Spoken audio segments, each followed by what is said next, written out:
네, 오늘은 축구를 주제로 얘기해 볼까 합니다. 지난 일요일이었죠. 15일에 열렸던 아스날과 맨시티의 경기를 원래는 중국 CCTV가 중계 예정이었지만 돌연 중계를 취소하는 결정을 내렸는데요. 그 이유는 바로 아스널의 메스트 오웨질 선수가 자신의 SNS에 올린 글 때문이라고 합니다.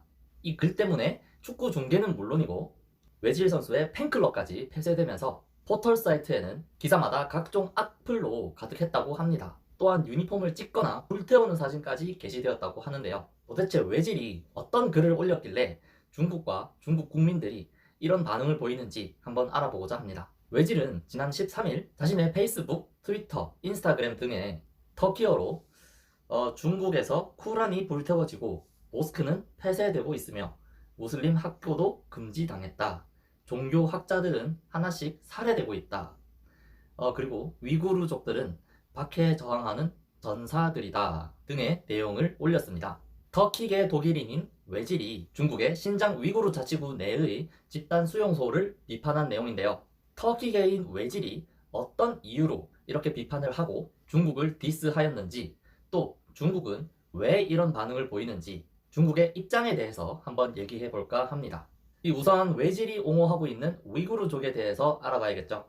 위구르족은 중국에 포함된 56개의 소수민족 중에 하나입니다. 그중 인구 5위를 차지할 만큼 많은 인구수를 자랑하고 있고요. 위구르족의 99%가 머물고 있는 신장 위구르 자치구는 중국의 성중에서 가장 큰 영토를 자랑합니다. 그래서 뛰어난 자연 환경은 물론이고요. 땅 밑에 수많은 지하 자원들이 묻혀 있습니다. 이게 어느 정도냐면요. 석유와 석탄은 무려 3천억 세제곱미터, 즉 1세제곱미터당 1000리터에 해당한다고 하니까 어느 정도 많은 양이 묻혀 있는지 짐작이 안 될 정도입니다. 이 역사적으로 알아보면 위구르족은 사실 중국인과는 하등 상관이 없는 민족입니다. 위구르족의 뿌리는 여러분들 흉노족이라고 들어보셨죠? 흉노족의 일부인 돌궐족의 그 뿌리를 찾을 수 있는데요. 역사적으로 이들은 굉장히 강력한 전투력을 가지고 있는 유목 민족입니다. 이들은 그들만의 언어도 가지고 있고요. 이슬람이라는 그들만의 종교도 가지고 있습니다. 또 유목 민족이기 때문에 그들만의 문화도 특색이 있겠죠.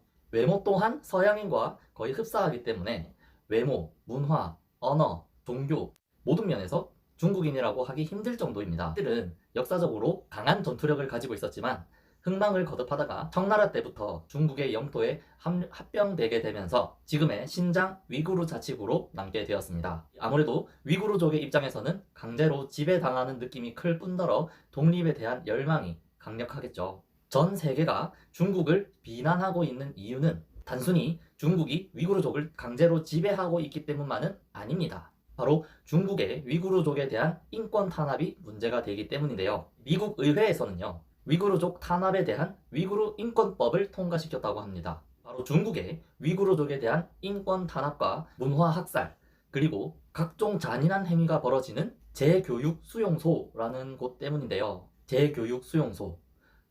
이름만 들어도 굉장히 뭔가 무시무시한 곳일 것만 같습니다. 외신에 따르면 중국은 위구르족을 한족화시키기 위해서 어릴 때부터 강제로 부모와 떨어뜨린 다음 강제적으로 사상적으로 중국인을 만든다고 합니다. 또한 재교육 수용소에 갇힌 위구르인들은 수용소 내의 감옥 같은 곳에 갇혀서 사상적으로 재교육을 받는다고 합니다. 이러한 곳은 무려 1000여 곳이 넘고요. 이곳에 잡혀온 위구르인들은 무려 100만 명이나 된다고 합니다. 위구르인들의 언어도 못쓰게 하고 문화, 종교 이 모든 것들을 중국화시키겠다는 목적인 거죠. 위구르인들의 문화를 말살시키겠다는 정책입니다. 이 때문에 중국은 세계적으로 비판을 받고 있는 상황인데요. 외지를 포함해서요. 그런데 중국의 입장은 조금 다른 것 같습니다. 아니, 많이 다른 것 같습니다. 중국은 이러한 비판에 대해 강력하게 대응하고 있는데요. 일단 중국은 신장과 관련된 안 좋은 뉴스들은 모두 가짜 뉴스라고 주장합니다. 그리고 자신들은 종교 테러 조직에 맞서고 있을 뿐이라고 주장하는데요. 이 중국의 입장과 관련된 기사 자료를 찾아봤습니다. 우선 중국이 말하는 테러 조직은 동티르키스탄 이슬람 운동, 줄여서 동이운이라는 테러 조직인데요. 중국은 이들이 외치고 있는 범이슬람주의, 범돌궐주의를 극도로 경계하고 있다고 합니다. 중국의 입장에서는 이슬람이 눈에 가시일 수밖에 없습니다. 왜냐하면 중국이 주장하는 이 동이운이라는 단체는 이슬람이라는 명분으로 많은 위구르인들을 테러에 동참시키고 중국에 반기를 들게 하기 때문이죠. 그래서 중국은 재교육 수용소를 통해 위구르족들을 더욱 경계하고 그들의 사상과 뿌리 자체를 한족화시키려고 하는 겁니다. 겉으로는 위구르족들을 잘 살게 하고 나쁜 사상으로부터 구출하여서 평화로운 삶을 살게 하는 것이 그들이 주장하는 목적입니다만 그 안에 숨은 뜻은 사상교육을 통해 위구르족들의 겉과 속을 모두 얻으려는 정책일 뿐입니다. 중국 정부의 입장에서 이렇게라도 하지 않으면 위구르인들의 반박은 더욱 심해질 것이고 다른 소수민족들의 분열까지 연결될 수 있을 뿐더러 신장의 어마어마한 자연환경과 어마어마한 지하자원을 모두 잃을 수 있기 때문이죠. 이런 상황 속에 외질의 이번 발언은 중국의 공분을 사기 매우 충족했습니다.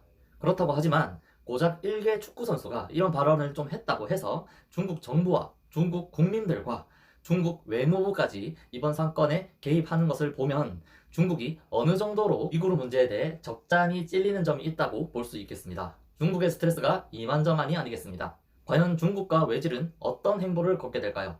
다음 아스날 경기 중계는 과연 중국에서 이루어질 수 있을까요? 다음 영상에서 뵙겠습니다.